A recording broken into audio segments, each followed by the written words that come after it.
What lives in you, through you, and as you? What is it that your life magnifies and makes possible that is both uniquely you and connected to others, to the world around you? One might name this as your life's work, your calling, your vocation. It can be about what you do for a living, but it doesn't have to be. It can be about who you are connected to, what you create, how you spend the time outside of work.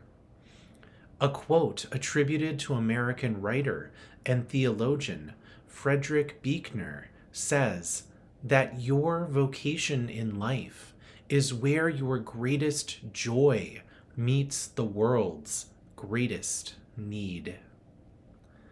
So that could be about the career you have chosen, or about the family you love into being, or about the art you create.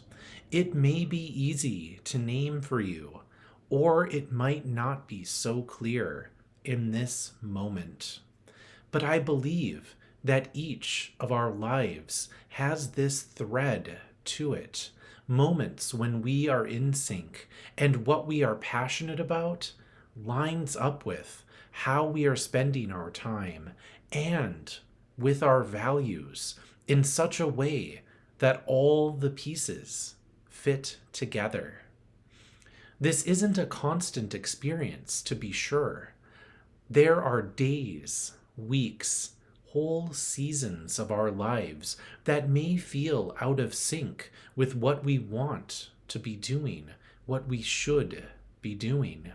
During these periods of time, it is important to pause and reflect on what isn't lining up, to make some small space here and there for that joy bringing, need fulfilling, world healing thing that is closer to a sense of calling, a sense of oneness, a sense of alignment between who we are, what we do, and why we do it.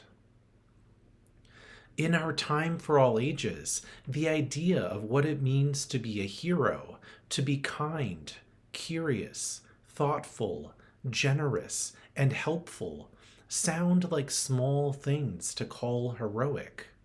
But they are not always easy things to pull off, especially on the stressful days.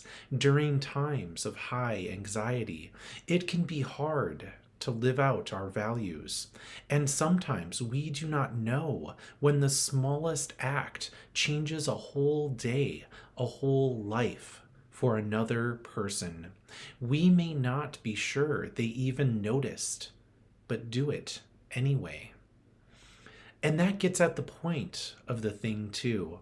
The most heroic people are not driven by recognition most of the time. Those who find and then live a life of vocation are not necessarily chasing high paychecks either. The everyday moments of connection and alignment between passion, values, and community are rarely rewarded with headlines. They are those times when your inner sense of what matters connects with the world and those around you, and what is reflected back is almost a sense of wonder, or perhaps something a bit like love. Not for a particular person, but just for a moment, that sense of being itself. This is often the goal of spiritual practice, too. Things like meditation are tools for connecting with this sense a bit more, but so is living an undivided life. Art and religion both seek to describe this sense or help us, point us a bit closer to it, such as one of my favorite poems, The Summer Day by Mary Oliver. Who made the world? Who made the swan and the black bear? Who made the grasshopper? This grasshopper, I mean, the one who has flung herself out of the grass, the one who is eating sugar out of my hand, who is moving her jaws back and forth instead of up and down, who is gazing around with her enormous and complicated eyes. Now she lifts her pale forearms and thoroughly washes her face. Now she snaps her wings open and floats away. I don't know exactly what a prayer is. I do know how to pay attention, how to fall down into the grass, how to kneel down in the grass, how to be idle and blessed, how to stroll through the fields, which is what I have been doing all day. Tell me, what else should I have done? Doesn't everything die at last, and too soon?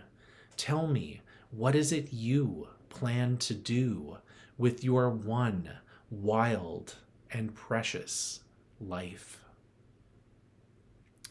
To me, this question points us toward the idea of union life, too.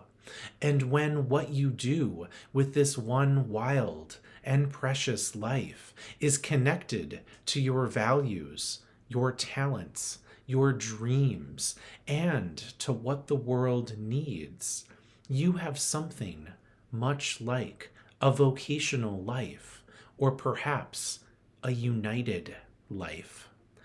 A way of living that is not perfect and not always in alignment, but a life that helps to pull you back toward that sense of call with who you are, what you do, and why you do it.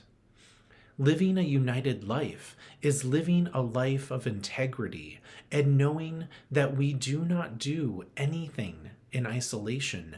We do things with and for others. So, what will you do with your one wild and precious life?